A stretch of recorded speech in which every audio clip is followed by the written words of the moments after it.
And we're back with the breaking news at this minute from the New York Times. The New York Times reporting the White House put some reconstructed transcripts of delicate calls between President Trump and foreign officials, including President Vladimir Putin and the Saudi royal family, into a highly classified computer system after embarrassing leaks of his conversations, according to current and former officials. Jonathan Alter is back with us. Jonathan, here we go. The expanding of this story of the special treatment of Trump phone calls.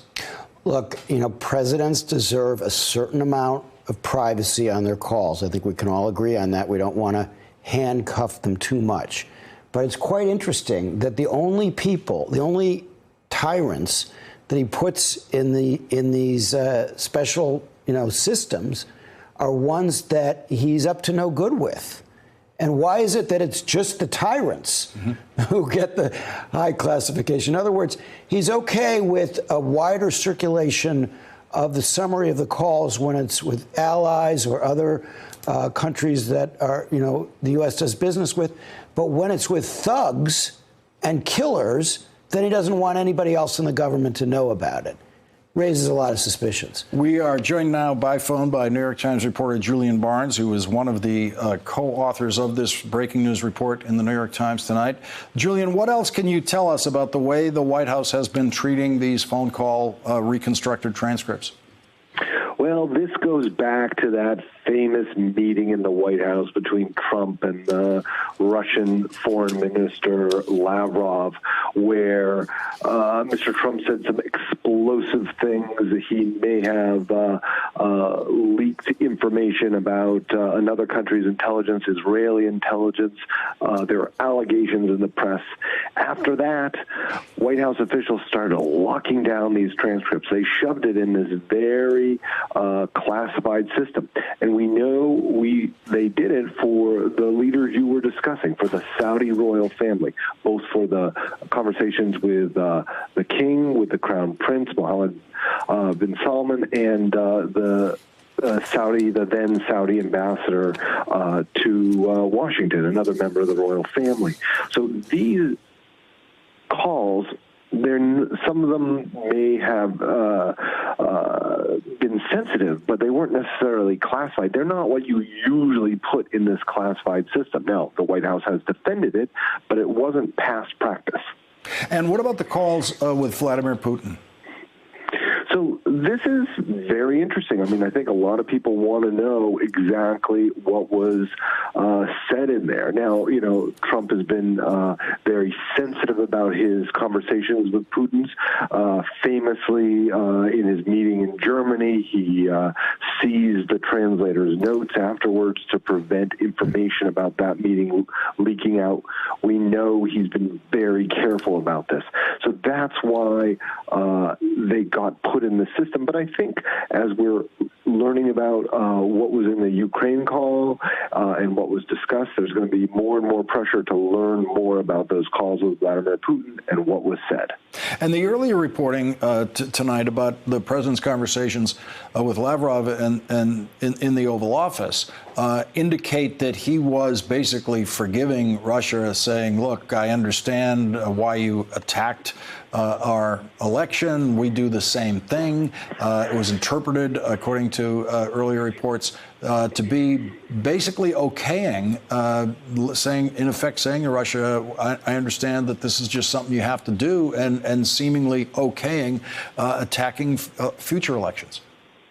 Now, I personally have not been able to replicate the Washington Post reporting on that, but that is a very interesting report by some very talented journalists, and I think it will add to questions. Trump has come back to this theme about interference before, and sometimes he believes it, sometimes he doesn't believe it. He says very divisive things about that, and so it's if the Post report turns out to be true, I have no reason to doubt it. I think we're going to have more and more questions here about what he said to the Russians. Julian Barnes, thank you very much for joining us with your important reporting for the New York Times tonight. Really appreciate it. Thank you. And we're joined now in our discussion by Rick Wilson, Republican strategist and a contributor to the Daily Beast. Also with us is Neera Tanden, a former senior advisor to President Obama and Hillary Clinton. She's the president and CEO of the Center for American Progress. And back with us is Evelyn Farkas. And Neera Tanden, I want to get your reaction to this round of reporting tonight of the special treatment of the presidential phone call records. Yeah, I think we should be really clear about what's happening here, which is just remember about this information about the Russia call. The Washington Post is now breaking the Russia meeting. Remember, when you look at that photo that you showed on MSNBC just a second ago, it says Russian Foreign Ministry at the top of that. Why? Because it was the Russians that showed the picture. Why is that important? Because Trump didn't want to tell us that he even had the meeting. And, you know, I think the time for giving the most charitable interpretation to Trump's actions are over, particularly after the Ukrainian call. The idea that he would say in the months after the 2016 election to the Russians, it's basically okay what you did in our election because we do things like that in other elections. He's going to be a candidate again. It's a green light to do the same thing again. We have now a pattern of practice of not just saying weird things to other countries.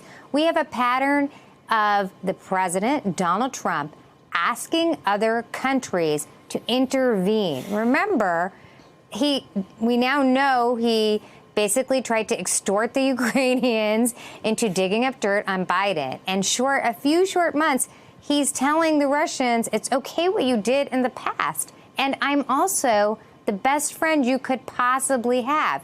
Wink, wink, nod, nod. Maybe you could do it again. Rick Wilson, one of the missed points by a lot of people covering what happened in the Intelligence Committee hearing this week is one of the things that didn't happen is no Republican on that committee defended what Donald Trump said on the telephone to the president of Ukraine, which is what that hearing was about. Now, those Republicans did make familiar sounding noises attacking Democrats. They defended the witness. They sounded like Republicans. They sounded different from the Democratic side. But on the evidentiary elements of the hearing, they did not disagree about anything involving that phone call. So Donald Trump so far has no defenders in the congressional record on his phone call with the president of Ukraine. Anyone who's thinking about defending the president is now reading tonight in the New York Times, reading tonight in the Washington Post. Oh, they're hiding the conversations with Putin. They're hiding the conversations with the Saudi royal family. They are hiding the conversation that Donald Trump was never even going to tell us happened with the Russians in the Oval Office in the fourth month of his presidency. As of tonight, if you were thinking, as a member of Congress, about getting out there and defending Donald Trump, you're going to have to think again. You know, we've moved from 73 to 74, where in 73 Republicans were screaming all day, it's a conspiracy by the liberal news media.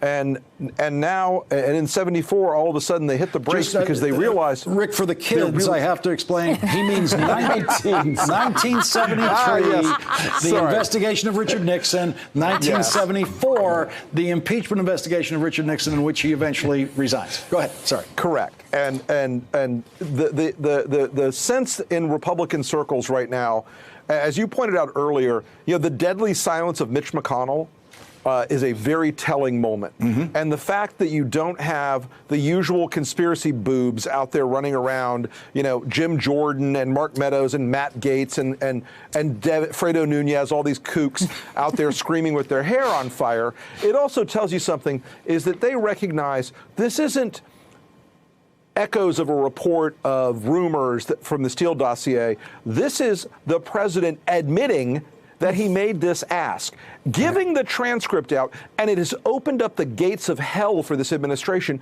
because right now, what are they doing? Right now, all these people from inside the White House are now leaking these things that he has been hiding, these transcripts that are damning to him. This Russian story that is broken tonight is utterly damning, because he had representatives from the Home Office in Moscow there, and what did he do? He acted like a whipped dog. He acted like, oh, it's fine, don't worry. We do the same thing. That's not how a president acts. That's how how a traitor acts. Evelyn Farkas, it seems like this week of coverage feels like that first week of covering the collapse of the Berlin Wall coming down. There was that moment that we all saw. We were startled by, wait a minute, there are people actually climbing up on the Berlin Wall for which you used to get shot. And they're climbing up. And then suddenly they're dancing on the Berlin Wall, and then suddenly they're pulling it apart, brick by brick, stone by stone, and eventually taking it all the way down to nothing. This seems like the beginning of that week where every day, and now today, every hour of today, there is a new crack in this wall. I agree, and I love your analogy, your example as the child of the Hungarian Revolution. My parents both left after the Hungarian Revolution failed. That was a fight for democracy, and when the wall fell, they were essentially saying, we want democracy. Inside the U.S. government right now, you have one by one patriotic government officials saying we want to defend our democracy, and they're finding strength in numbers, and yes, it's snowballing, as you said. And Jonathan, let me just extend this Berlin Wall comparison a bit, because a year earlier, those people who were dancing on the Berlin Wall were terrified of going near the Berlin Wall. A year ago, the people who are leaking to the New York Times, leaking to the Washington Post tonight about the president's conversations were terrified of doing that, or certainly were extremely reluctant to do it. It took until now. It took the cracks in the wall.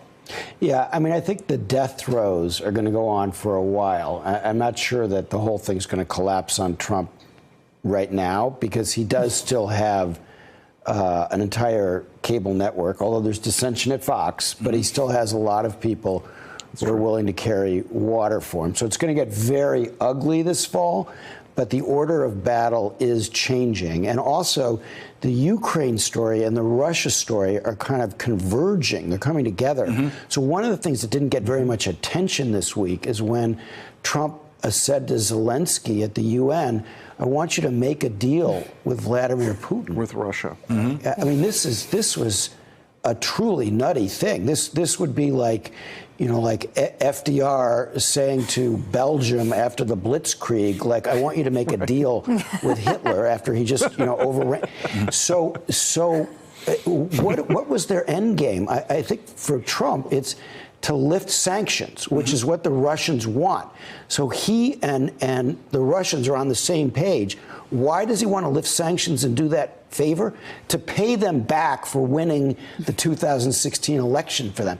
That was the original quid pro quo at Trump Tower in 2016. He still owes Putin on that, right? Because Putin did him a favor, and he hasn't repaid the favor yet. So that's also going on here. Yeah, Neera, it's a good point. Neera, on the all one story piece here, it has always been about Donald Trump and Vladimir Putin, and the phone call with Zelensky, with the president of Ukraine, is also about Donald Trump and Vladimir Putin. I mean, the first, second, and third order of business is to do what we should have done a long time ago, which is to get the Putin call, to get the transcript of the call. His public behavior was basically insane. He was basically kowtowing to Putin in front of the cameras. I can only imagine what he did behind the cameras. And the one thing I would say just about Republicans, very briefly, they don't know where the bottom is. That is the problem for Donald Trump, because when they don't know where the floor is, they don't know where the ground is, it will freeze them into continuing the investigation. The longer they allow the investigation continue, stay silent, the greater his opposition will grow in the party. Republican senators still telling reporters that they haven't read the whistleblower report yet. They haven't read the phone call transcript yet. Neera Tanden, Rick Wilson, Evelyn Farkas, Jonathan Alter, thank you all for joining us tonight. Thanks for checking out our YouTube channel. Subscribe by clicking on the button below for more from The Last Word and the rest of MSNBC.